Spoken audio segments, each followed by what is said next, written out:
Magandang araw mga kaibigan. Bigyan natin ng reaction, opinion itong post ni MG Kiambao Reyes. Medyo bad news po ito sa ating ekonomiya. Bagong taon, bagong kamalasan ng Marcos Jr. administration. Ito. $1 is to 59 pesos and 35 centavos. All-time low. Ito na po ang pinakamababa na pagka-devaluate ng peso in history. For those who see the record-breaking exchange rate as good news and a reason to celebrate, sorry to rain on your parade.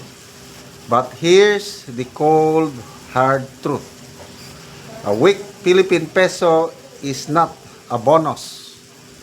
It's a pay cut for the entire nation. Ang mga natutuwa dito ay mga OFWs and their families. Kaya lang, so matotal, lugi pa rin sila. Huwag pong magsaya kung itong napakalakas na dolyar at napakahinang piso, 59 and 35 ang exchange rate ngayon. If your family abroad sends you 10% more pesos because of the exchange rate, but the price of rice, gasoline, and electricity jumps by 20 to 30%, your family did not get richer. Talo pa ang buong pamilya by 10 to 20%. For a country that is heavy on import and buy its oil in US dollars, a weak peso is very concerning. Totoo po yan. Ang mahal na ngayon ng mga fuel. Hirap ng magbiyahe dahil kakaunti na ang maipa-gas up mo sa 1,000 pesos. When the Philippine peso slides, your pump prices soar pataas. When gas goes up, the price of the vegetables transported from Benguet goes up. The price of imported goods also goes up. You're paying for the weak peso at every meal. Our national debt is denominated in dollars. Every time the peso hits a new low, our country owes billions more without even borrowing an extra centavos. That's money taken away from hospitals, schools, and infrastructure. The extra money OFW send home is being immediately swallowed by inflation. It's like trying to fill a bucket with a massive hole in the bottom. You're working harder just to stay in the same place. A record low peso is not a sign of booming economy. It's the sound of our collective wallets getting thinner. It's time we stop cheering for the high dollar and start realizing we're paying for it at the checkout counter. Stop sending the surplus, start tightening the belt. So, napakasamang balita po ito. Noong isang araw ata, 59.13. Ngayon, biglang tumaas, 59.35. So, apektado ang lahat. Even the families of OFWs. Dahil mas mataas nga ang exchange rate ninyo, tataas yung sweldo, kailang tataas naman ang bibilhin. So, bakit lumalakas ang dolyar at humihina ang peso?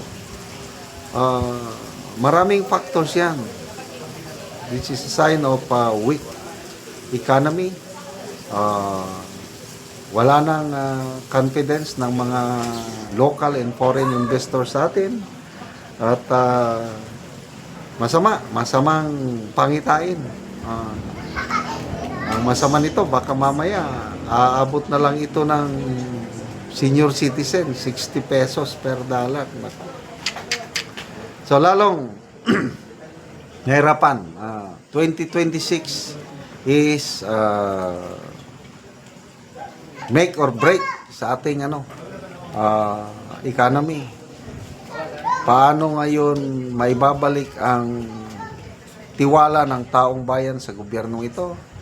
Paano maibabalik ang tiwala ng mga local and foreign investors para magnegosyo?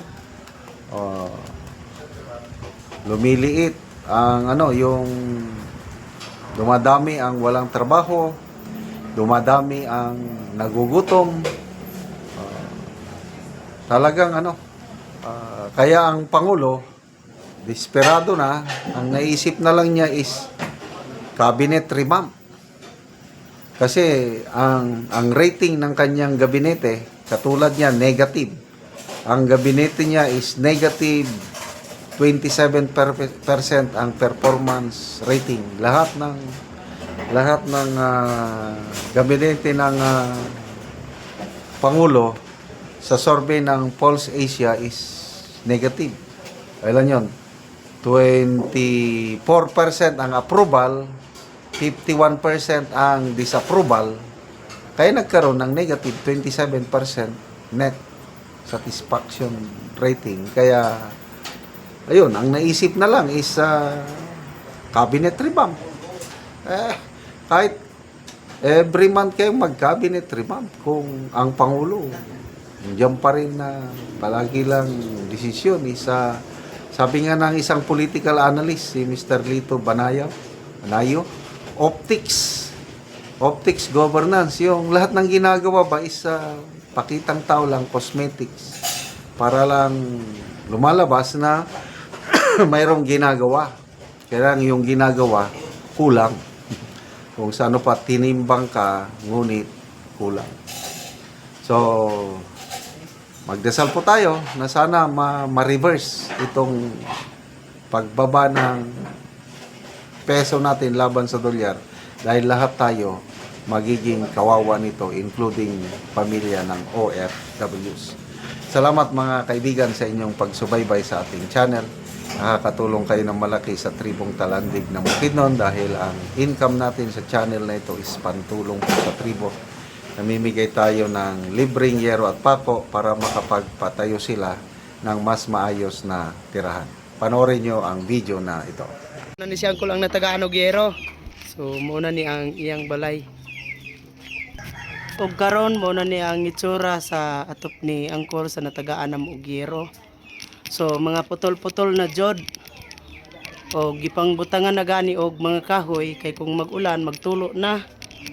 So nakita gyud nako nga kining atop ni angkol kuan na gid kayo. Pulihan na nagyod. So kinahanglan gyud nila nga mapulihan ni. So kara na gid kaayo nga mga yero. O karon ante angkol, pila na ni katuig ang inyong balay nga inani na ang itsura sa inyong atop nga yero? 12 na katuig. 12 na katuig. Sa kadugayon na sa inyong atop nga nagantos na gid mo sa ulan, nga naman sa 12 na katuig ante nga wala gid mo nakapalit og yero nga aron mapulihan ang inyong atop. Tungod man gud sa pagkawalad una mo magtrabaho mi sa yuta nga bisan abuno na galisod pud gihapon unya dayon plano unta namo nga gayuhon gali, pero wa magyud na mo ika-afford na kay among mga anak estudyante. Wala siya nga murag alanganin gid kami. Bisan pasalamat ako karon nga ana ay bisan og gamay panabang dako na sa amo pagpasalamat nga sila kamo ang giagian og mga panalangin nga nakaabot din sa amo. So nagpasalamat kami sa sponsor ni karon sa among napaypuslan nga sin yung gipiyal sa amo. Salamat kaayo among pasidungog kaninyo nga hinaot unta nga magmalampuson ang mga katuyuan para inyong gihimo karon. So unsay trabaho dai nimo kol? Gapanguma, Farmer, mag-uuma lang gyapon. Oo, so pila nang imong edad day kol? Sa 66, so alanganin na gyud ang imong pagtrabaho. Oo, sa katigwa una. Ikaw ante, pila na imong edad? Kuan ako sa 60 na. So pila ang inyong estudyante nga ginasuportahan sa pagpa-eskwela? Upat. Upat unsa na yung mga grade? Nagkuan ni sila grade 12, nag-graduate na. Mhm. Karon pa sila ga trabaho unya na kining naapay isa nga graduate karon. So dito ra gyud ang inyong kwarta sa inyong mga estudyante. Oo, dito. Oo, so salamat ka ante. Salamat sa Ginoo sa nagtabang sa sin sa amo ina. Oh, salamat Kini kayante. magpalapuso din nga mga